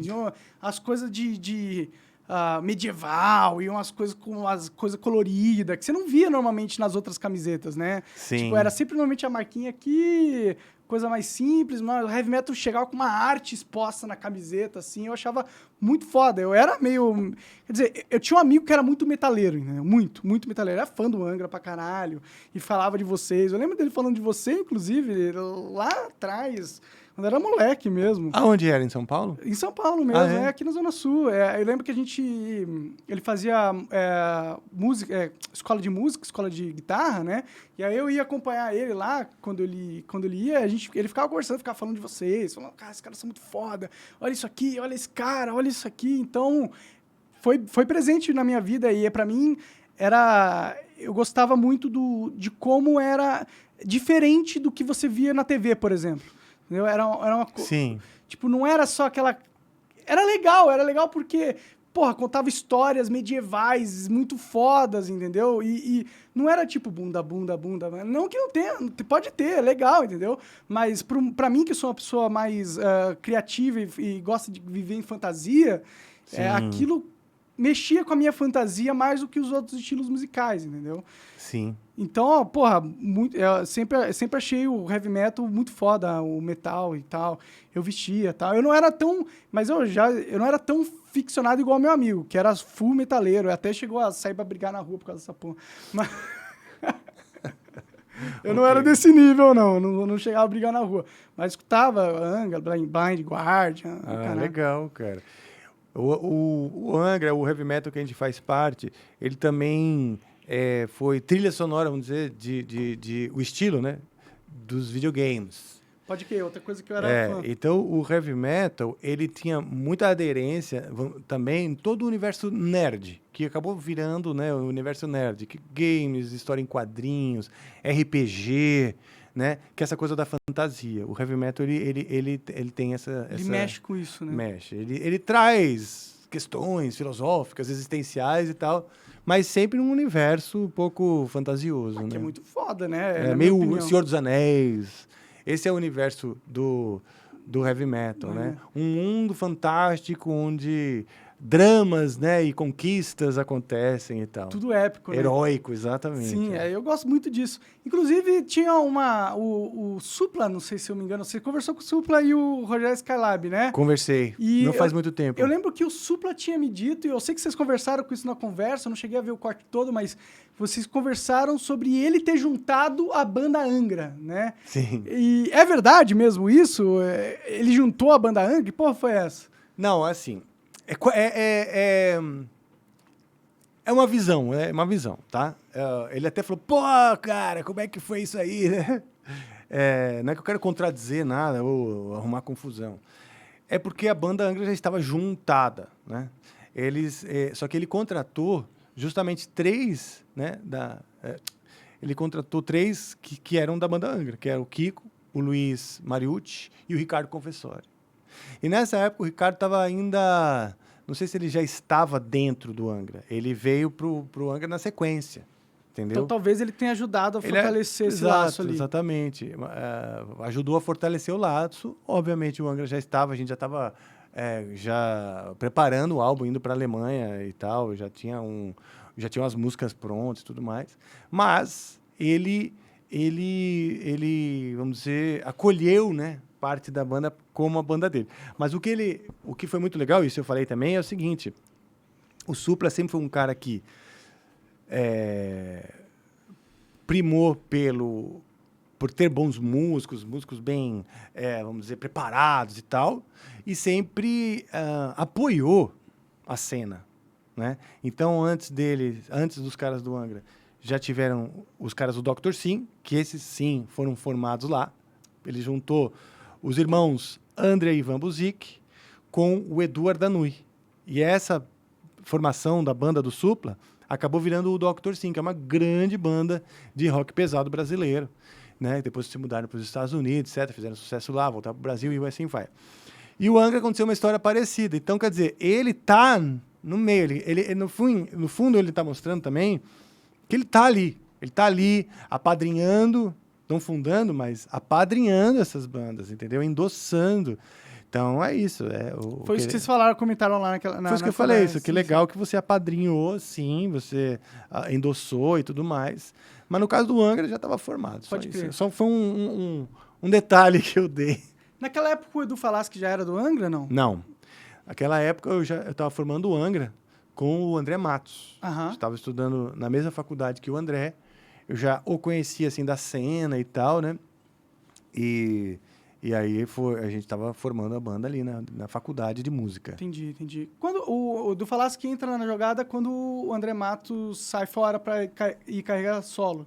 Isso. Em 99, no finalzinho de 99, o André sai não só para carreira solo, mas também para formar o Xamã, que é que saíram 3 do Angra. O Angra eram 5 caras, saem 3. Saiu o André, o Luiz Mariucci e o Ricardo Confessori, saíram e formam outra banda que é o Xamã. E aí, nos anos 2000, né, para dizer assim, as duas bandas eram meio concorrentes, né? Rivais, vai. Rivais também, mas assim, era uma rivalidade e uma concorrência bem saudável. Vocês eram amigos mesmo estando separados, assim, de banda, ou vocês perderam o contato? Não, por um bom tempo eu perdi o contato, mas eu fui recuperando esse contato com o tempo, né? Mas eu sempre disse para as pessoas do Angra, os mais próximas, né, que era uma rivalidade saudável, porque nessa que você tem uma concorrência, você nunca para de falar do Angra. O Angra estava... Gera sempre uma notícia fato sobre as duas bandas, né? Exatamente. Quando eu falava do Xamã, eu falava também do Angra. Se falava do Angra, eu falava do André Matos, que daí acabava falando de Xamã. Então era tipo assim, é como se um pistão de um motor, sabe? Que fica tchuc, as duas bandas fazendo trabalhar um cenário no filme. Exato. É bom que tenha várias expoentes, porque aí se tem uma noção de cenário e aí ativa mais pessoas a se interessarem por algo que está acontecendo ali, né? Faíscas, eles chamam a atenção, querendo ou não. Exato. E aí o Edu Falaschi entra em 1999? Aí ele entra em 2000. 2000. Passa uns meses ali e tal, sem nada, né? Sem muita atividade, com muita dúvida, né? Porque, saíram 3, ficou eu e o Kiko, os 2 guitarristas, né? Aí, um monte de dúvidas, né? Será que continuo? Será que não continuo? O que eu faço, né? Eu tinha construído um negócio legal, uma carreira ao redor do Angra, 3 discos, imagina, não era nem tantos discos assim, mas já com eram 3 impactantes. né? Com sucesso internacional. Sim. Tinha feito turnês pelo mundo, sucesso na Europa, sucesso no Japão especialmente. E a minha carreira, então, estava apoiada naquilo, né? Então, eu pensei, puta merda, ou eu faço completamente outra coisa, né? Porque antes de eu fazer o Angra, uma das coisas que eu queria fazer é trilha para filme. Trilha para filme, teatro. Legal. Eu também curtia teatro e tal. Chegou a atuar em alguma peça, não? Sim. É mesmo? Sim. Não atuar, assim, mas assim, participei do grupo de menestréis do Oswaldo Montenegro.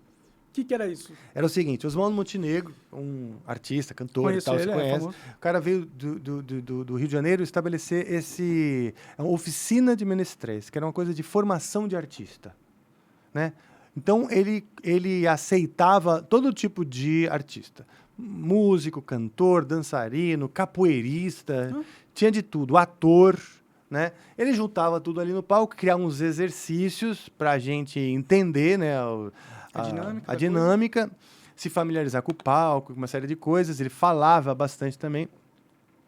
E aí, no final dessa oficina, que durou meses, 6 meses. Caralho. Ao final disso, ele montou... Curso, né? Era um curso. E assim, foi uma faculdade para mim, assim. Foi muito... Foi engrandecedor pra cacete, sabe? Porque aprendi muito lá. Em pouco tempo, era muito intenso. Eram 80 e poucos pessoas, artistas, jovens, sei lá, tudo no Teatro Augusta. E aí, no final, ele começou pirou a cabeça dele lá e falou, vou fazer uma peça com esse negócio aqui. Você vai dançar assim, você vai tocar uma música assim, assado. Começou a ter brainstorm, uma epifania. Exato, uma epifania louca. E para essa epifania, ele deu o nome de Noturno. E aí, eu fiquei 3 meses ainda em cartaz no Teatro Augusta. Era segunda e terça, tinha uma outra peça rolando lá, eu me lembro direitinho, Confissões de Adolescente, que tinha na TV Cultura, as meninas se apresentavam lá também, no Teatro Augusta, e a gente pegou esse dia completamente off, que é segunda e terça, né? E a gente se apresentava lá. E foi muito legal, porque, pô, era uma maneira de se profissionalizar, foi uma profissionalização. Você tocava? Eu tocava e atuava. Ah, é? E cantava, dançava. Tudo. Sério? Tu dançava? Todo mundo fazia um pouco de tudo. Entendi, era bem Todo mundo misturado. fazia tudo. Então, ele tinha quadros, esquetes, era meio musical, assim, e todo mundo se espalhava até pelos corredores do teatro, porque eram 80 pessoas, era Sim, um monte muita de gente. realmente, né? Pra pôr no E palco. entrava e saía, papai, era bem legal. E ele era rigoroso com a precisão, né, das coisas, muito legal mesmo. E então eu tinha um momento que eu atuava numa sketch como ator que se chamava Gato Lilás. Você era o gato? Eu era o Gato Lilás. E era muito legal. Era uma conversa meio maluca assim com uma outra menina. E foi muito legal, tenho muita memória disso. E aí, quando em 2000, quando veio essa história toda, eu falei, quer saber, acho que eu vou... Não sei se eu pego e vou lá, recupero isso daí. Ou recupero o Angra, ou recupero essa carreira que eu comecei no musical, na coisa mais alternativa, que eu sempre gostei, né? Sempre gostei. Fazer música... Não, pode deixar. Eu ainda tenho na minha garrafinha. Pode ir. Eu botei aqui que mantém geladinha. Entendeu? Eu não sabia se eu pegava e ia pra essa onda, MPB, teatro, fazer trilhas e tal, que eu gosto. Sim. Né? Ou se eu continuava com o glamour do astro heavy do metal. rock, Exatamente. Eu fiquei nessa dúvida. E eu já tinha me formado em composição e regência. Então, eu também pensei seguir sério, trabalhar trilhas e orquestração de maneira ainda mais séria, né? Bom, aí o Kiko Loureiro, foi quem me animou. Falou, Rafa, vamos continuar, vamos fazer, vamos continuar. Vamos pegar 3 caras novos. Eu falei, puta coisa, como fala, não vai dar certo. E pensa, né? A banda sai em 3 caras, sobra 2 guitarristas, e aí... E o André, assim, foi uma figura carismática, e a banda meio ao redor da genialidade dele, né? Eu falei... O Kiko era muito conhecido, já, como guitarrista. Uhum. Eu era o Rafael do Angra, o cara ali que tá lá no Angra, provavelmente por sorte, sabe assim, na época. Mas aí eu pensei, quando o Kiko me animou, eu falei, vai ser a minha chance de mostrar meu potencial. Vamos chamar 3 caras aí, tá bom. Fui na do Kiko. E aí, como que foi esse processo de encontrar as pessoas? Cara, a gente foi na MTV, na época. Fomos na MTV contar a história. Olha, a gente tá indo atrás, estamos recebendo fitas, etc. Mandem aí suas gravações, hein? E tal. Na época mandavam, sei lá, fita cassete, era, né, outros tempos. E a gente, então, começou esse processo de seleção e tal. Muitas a gente conhecia, né? Já conhecia algumas pessoas. O próprio Edu Falaschi. Aí o que aconteceu? Antes do André sair, ele já tinha tido uma crise que queria sair uns anos antes. Entendi. E nessa crise de ele querer sair, a gente chegou a testar o Edu Falaschi. O Edu foi no nosso ensaio, foi demais. Ele chegou, alto astral, cantou Iron Maiden, acho que cantou até música do Angra, não me lembro. E aí ele mostrou uma música dele, e ele é um puta compositor, entendeu? Aí eu falei, pô, legal. Naquela época lá atrás, eu já falei, que bom, né? Bom, tem algo aí nesse cara. Tem algo aí nesse cara, e que bom saber que se o André sair, não vamos ficar tão na mão assim, né? Que existe saída, né? Então, baseado nessa esperança, a gente continuou testando algumas pessoas, e eu cheguei a testar outros vocalistas, né? Eu tinha algumas músicas gravadas, que seria, vamos dizer, a demo para o disco que depois foi gravado, que é o Rebirth. E aí nós testamos o Edu e, puta... Casou. Na hora que ele começou a cantar... Não é só cantar bem, né? O artista, acho que ele tem que ter uma luz, sabe? Eu vejo muitos caras bons, assim, né? Mas poucos eu olho e eu vejo uma luz. Eu falo assim, puta, esse cara brilha, né? E ele realmente tinha uma luz muito forte. E aí vocês chamaram ele. Aí chamamos ele, e aí na sequência chamamos o Aquiles Priestes, o batera. Pode crer, conversei com ele já, gente. E o Felipe Andreoli, o baixista, que tá até hoje. Pode crer. E aí, quanto tempo vocês ficaram nessa formação? Bom, aí o Aquiles Priestes, o batera, foi o primeiro a sair. Saiu acho que em 2008 ou 2007. Depois saiu o Edu. O Edu saiu em 2011, se eu não me engano. 2011. Ou 2000... Eu não sei se é 2011 ou 2013.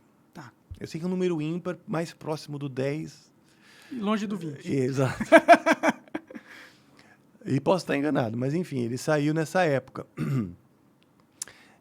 Não, é isso mesmo, saiu em 2011, porque eu acho que em 2013 já entrou o Fábio. Entendi. É isso mesmo, saiu em 2011. Então, nós estamos já há mais de 10 anos, né, com o Fábio. Pode crer. E agora temos na batera o Bruno Valverde. Aí o Kiko saiu. O Kiko também saiu. Esse que fez, reformulou a banda comigo no ano 2000. Sim. Ele hoje toca no Megadeth. Pode crer. Né? Então, O Kiko tem umas histórias sobre ele, né? Tem várias histórias. Tem várias. A história daquele é meio maluco, mas tudo bem. Nada, bicho. Ele não é maluco, não, cara. Ele é maluco assim, que nem falam que você é ou eu, entendeu? Pode crer, pode crer. Um cara genial, né, porra? Todo cara que é fora da curva tem um pouco de... Pode ser visto para os ditos normais como maluco, né? Sim, é verdade. Então é isso. Aí entrou no lugar dele o Marcelo Barbosa. Então hoje nós somos eu, Felipe Andreoli, Fábio Lione, Marcelo Barbosa na guitarra e Bruno Valverde, que substituiu agora, né, na turnê do Sepultura, o Eloy Casagrande na batera. Pode crer. Porque o Eloy Casagrande quebrou a perna. Ixi, aí não No tem meio como da tocar pra turnê do Sepultura nos Estados Unidos. E foi o Bruno, batera do Angra, que substituiu. Então, assim... Da hora demais. Tem uma... o mundo é pequeno, tem uma família aí, né? Você... Difícil, né? Acho que todas as pessoas talentosas pra caralho estão em alguma banda legal, né? Sim, sim. É bom, ou vão construindo para que isso aconteça, né? Sim. E por que o Edu falasse que saiu, no final das contas? Ele queria também fazer carreira solo? O que foi que aconteceu? Cara, foi um monte de coisa, mas eu acho que o ideal é ele responder por isso, porque senão eu não quero botar palavras na boca dele, o porquê exatamente ele saiu. Mas eu sei que a coisa começou a ficar... A relação começou a ficar ruim, no fim das contas, né? Ele teve problemas com a voz. Aí a gente fez um Rock in Rio que também não foi tão legal. E aí a gente precisava... A gente recebeu pressão da gravadora e de outras pessoas para fazer aquilo. Só a banda que realmente podia tomar uma atitude. Então, quem que tinha que ser enérgico ou pulso firme éramos nós, entendeu? E aí a relação também foi ficando sensível, porque isso foi deixando ele também fragilizado. Então acho que foi um redemoinho assim, de eventos que no fim gerou uma insustentabilidade. Bom, eu entendo um pouco sobre isso. Hã? Eu entendo um pouco sobre isso. Exato. Então. Mas aí vocês perderam o contato total, você e o do Falaschi, não? Não. Daí ele saiu em 2011, permaneci amigo com dele sempre, porque eu sempre admirei muito. Tinha uma amizade real, falei, essa amizade não... Falei, Edu, a amizade permanece, né? Então, a gente continuou tendo a amizade por muitos anos. Pode crer. Né? Outros eventos aí, que eu acho que também dizem respeito até à má comunicação, que foi atrapalhando a nossa amizade. Pode crer. Porque hoje a amizade foi comprometida, né? Você deu uma esfriada na amizade. Deu. Mas você não sente vontade, assim, de, tipo, rever o cara? Fez parte da sua história, né? Foi importante pro Angra. Cara, o Angra foi importante para ele. Não só por isso. É pela representação pessoal. O vazio que eu senti foi pelo sentido pessoal que ele tinha na minha vida. Nada a ver com o Angra. Entendi. Porque ele já tinha saído do Angra, ele já se virava, ele tinha a banda dele lá, o Almar e tal. Quer dizer, o ressentimento que eu carreguei, vou chamar assim, porque hoje eu já consigo ressignificar, né? Mas o ressentimento que eu carreguei é no plano pessoal. Entendi. Não é nada profissional. Entendi. Então, eu me senti traído na amizade. Entendi. Na amizade. Entendi. Não por questões profissionais. Isso aí você conversa. Isso é o de menos, né? Isso é o de menos, você conversa, você chega num acordo. O problema é quando você perde a confiança mesmo, você percebe que não existe um laço mais de amizade. Foi isso. E eu acho que eu percebi depois dele. Entendeu? Entendi. Eu tenho essa impressão. Posso estar errado. Entendi. Eu acho que quando ele E ele pode achar diferente. Ele pode falar assim, não, pelo contrário, eu achei que você não era mais meu amigo. Eu me senti traído. Então, por isso, eu também te traí, sei lá. Pode crer. Mas é por isso que eu falei que talvez a má comunicação Tem esteja... resultado num afastamento entre as duas partes, né? Mas você sente que isso aí é algo do passado? Como que você lida com esse sentimento agora? Olha, cara, muita coisa aconteceu na minha vida, acho que com a dele também. Essas coisas começaram a acontecer em 2017. Elas se estenderam durante a pandemia, né? E aí foi muito duro. Porque, por exemplo, eu nem sabia que existia uma onda tão grande de cancelamento, né? E eu fui muito cancelado pelos fãs do Angra, entendeu? Pelos fãs do Angra, eu comecei a ser cancelado por conta de coisas que estavam sendo ditas, ou que ele estava sendo ditas, ou por comportamento, ou pela visão que ele colocou. Ele colocou uma perspectiva dos fatos de um jeito que as pessoas tomam como verdade, ok? E aí eu comecei a ser cancelado. Aquilo magoou, né? Entendi. Porra, bicho, a visão, né? É uma visão, peraí, não é bem assim. Aí eu passei um tempo quieto, eu falei assim, não vou ficar dando corda pra essa porra, só que só foi piorando. Porque, quem cala consente, né? Aí virou essa coisa, tá, então o meu silêncio estava endossando uma verdade que foi sendo cultivada. Aí na hora que eu resolvi me defender, só piorou. Porque como que o monstro sai da caverna, né? Inventaram que aquele que estava lá na caverna quieta é um monstro. Quando ele sai, ele é monstro. Entendi. Não adianta ele sair com a camisa da paz e a mãozinha assim. Não adianta, ele é monstro, né?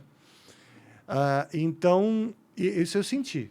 Não, claro que não de todo mundo, porque as pessoas se dividiram. Foi uma história chata e babaca. Bom, Mas infantil, eu diria. Entendi. Foi, no fim, uma história infantil. Então, agora você sente que é uma coisa que tem que ser deixada pra trás, assim.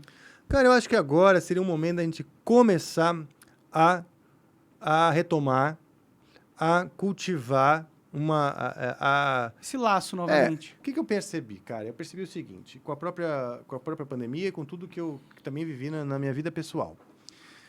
Eu não quero ter coisas mal resolvidas com pessoas que importam para mim. Então, por muito tempo, eu peguei e falei assim, então foda-se ele não importa para mim.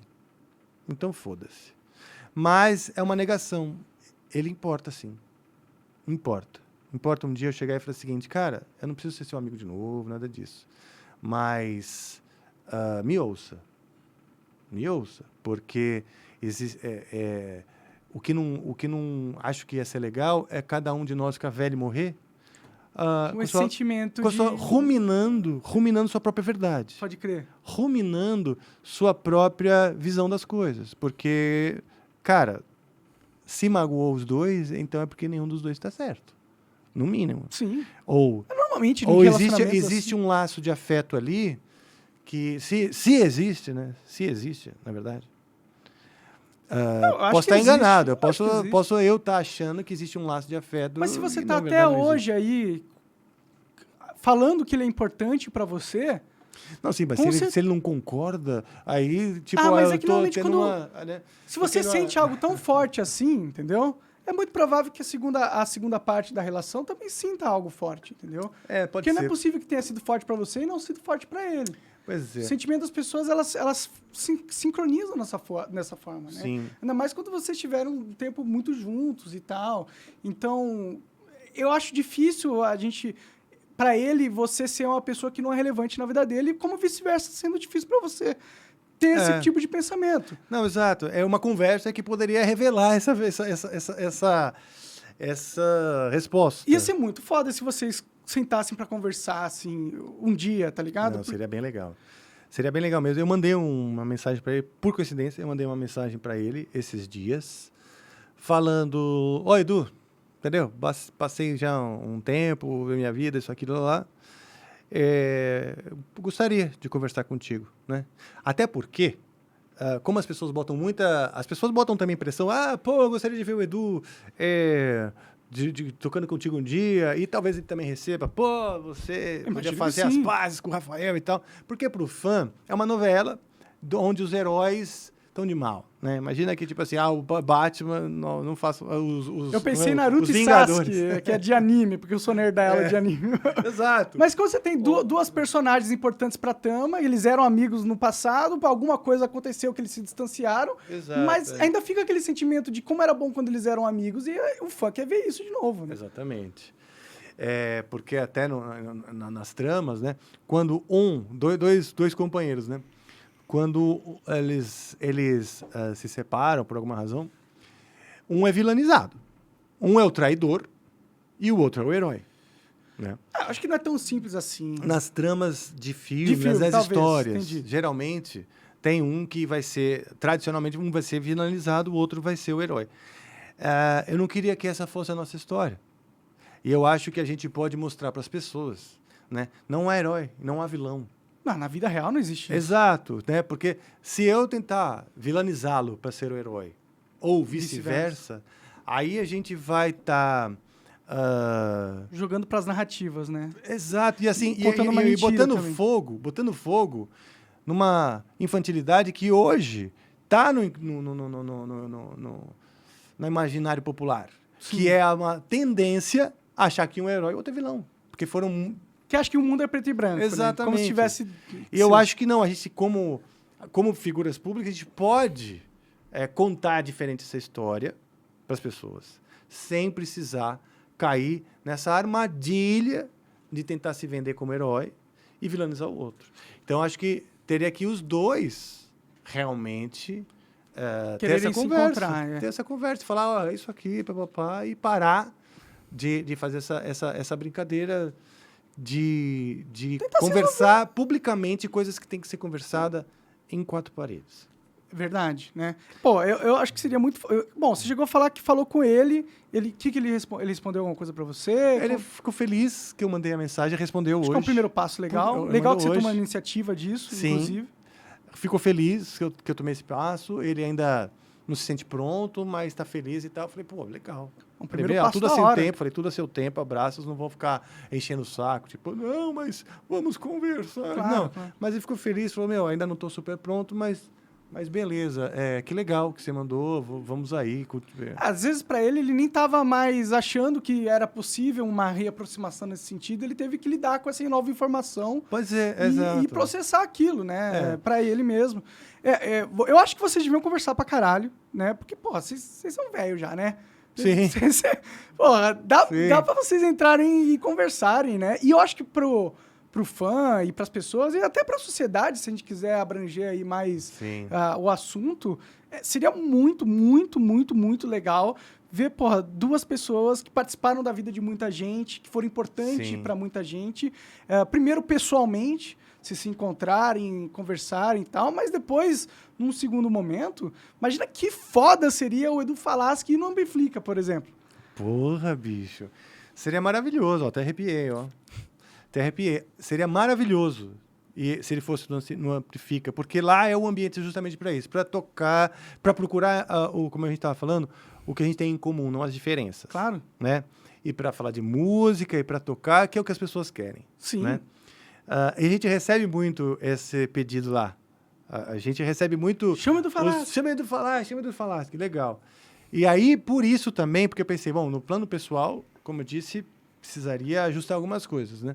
Claro. E no plano profissional, não tem como acontecer sem esse ajuste pessoal. Com certeza. Não teria como ele ir no Amplifica sem a gente ter essa primeira conversa juntos. Sem alinhar algumas coisas. Porque eu não imagino, o Amplifica não é pra gente ficar lavando roupa e... Apesar de que pro veio de entretenimento seria muito legal. Seria legal. O entretenimento adoraria. Mas pessoalmente é melhor resolver que a conversa fosse picante e tudo isso. Mas eu sou tanto que eu fiquei quieto com as primeiras... Passei anos quieto com algumas acusações que ele me fez. Passei um tempão quieto. Porque eu acho, cara, que algumas coisas têm que ser conversadas em off. Você conversa com a pessoa. Se você não tem mais cara para conversar com a pessoa, você chama um advogado e com o advogado. Ninguém precisa saber, você resolve. Sim, sim. Não é? Então, acho que essa primeira conversa pessoal, ela tem que acontecer ao seu tempo, não quero pôr pressão também. Ele mora aqui no Brasil ou ele tá lá fora? Mora no Brasil. Mora no Brasil? Mora. Então não é tão mais não, difícil. Não tá é só pegar um Uber. Não tá tão distante, a gente faz parte do mesmo universo. O que ele gosta de comer? Não sei, cara. Acho que churrasco, ele gosta de churrasco. Um churrascão? Que eu me lembro, acho que churrasco, ou comida japonesa. Não sei. Mas isso é fácil também de saber. E é isso. Tendo essa aproximação, a gente poderia até criar coisas que são legais juntos. A gente faz parte do mesmo universo, mesmo cenário musical. Estamos tocando o mesmo disco agora. O Angra agora está saindo, celebrando os 20 anos do Rebirth, Legal. disco que nós gravamos. E ele também. Ele tá fazendo um show, lançamento do álbum dele, que ele fez no meio da pandemia, mas está fazendo a turnê agora. E vai tocar o Rebirth na íntegra também. O mesmo, vamos dizer, mesmo repertório, assim, Por uma isso parte. que seria muito foda vocês se reunirem novamente. Imagina um show de vocês dois.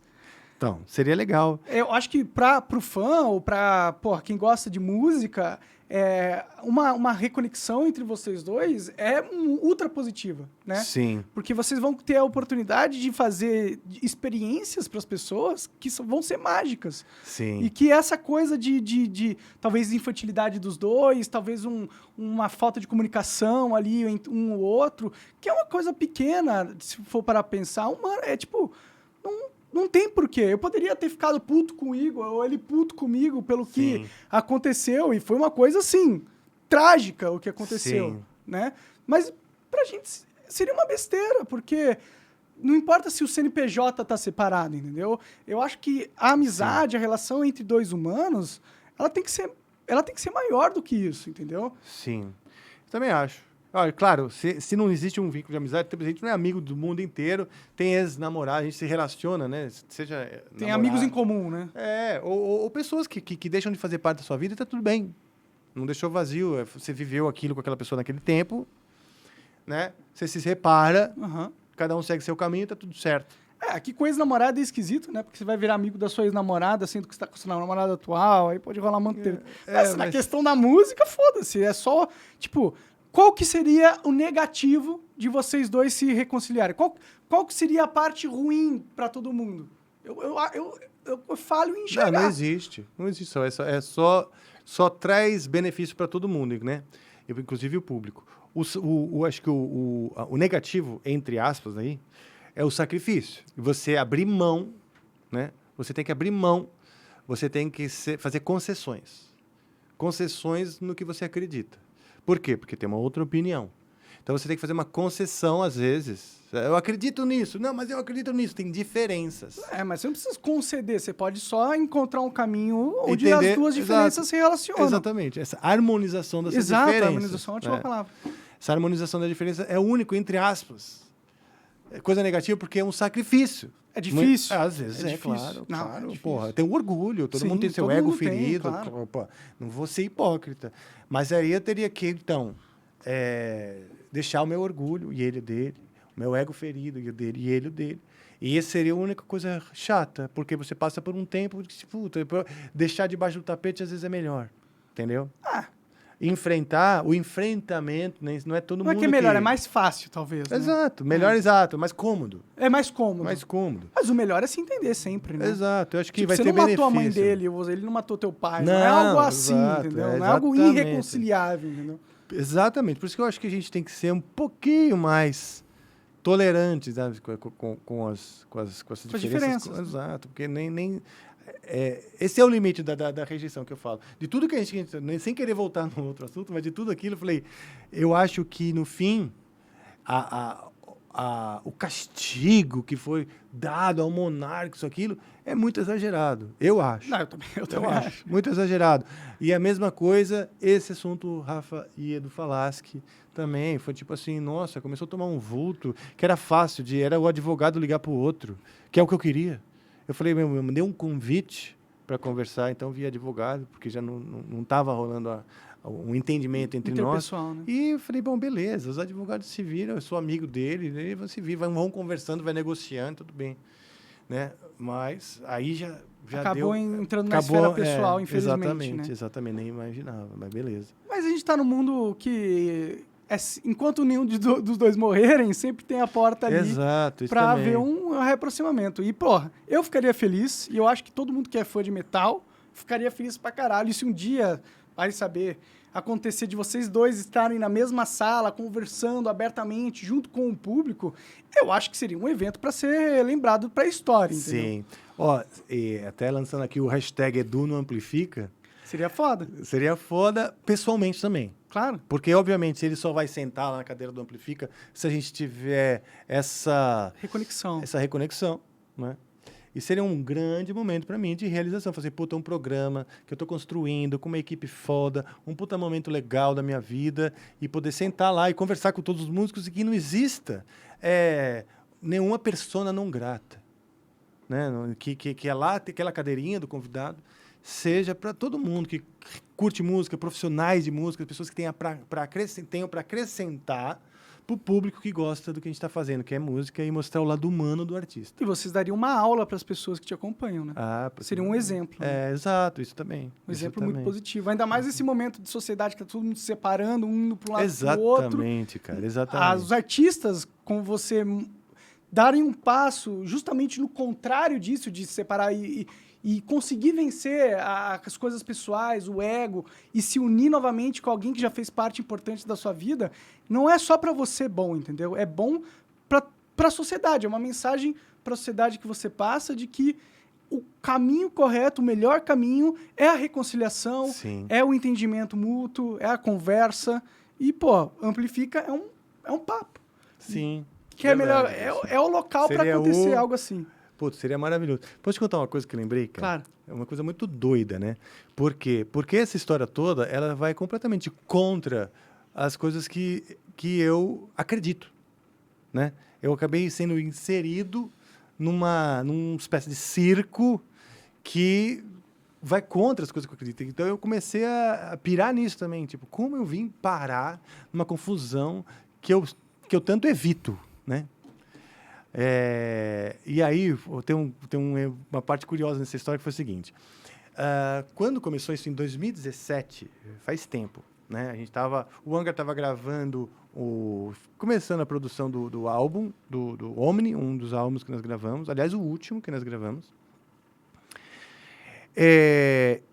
A minha ex-esposa, mãe do meu filho, ela estava com problemas estava doente, né? Doente, ela estava tendo surtos psicóticos, né? E aí, então, eu tive a guarda da minha filha, que hoje é filho, porque se afirma filho. Então, tudo isso acontecendo na mesma época, né? Então, ela estava tendo esses surtos e estava deixando a minha vida infernal. E eu tenho uma lombalgia grave, né? Bico de papagaio e começo de hérnia de disco, etc.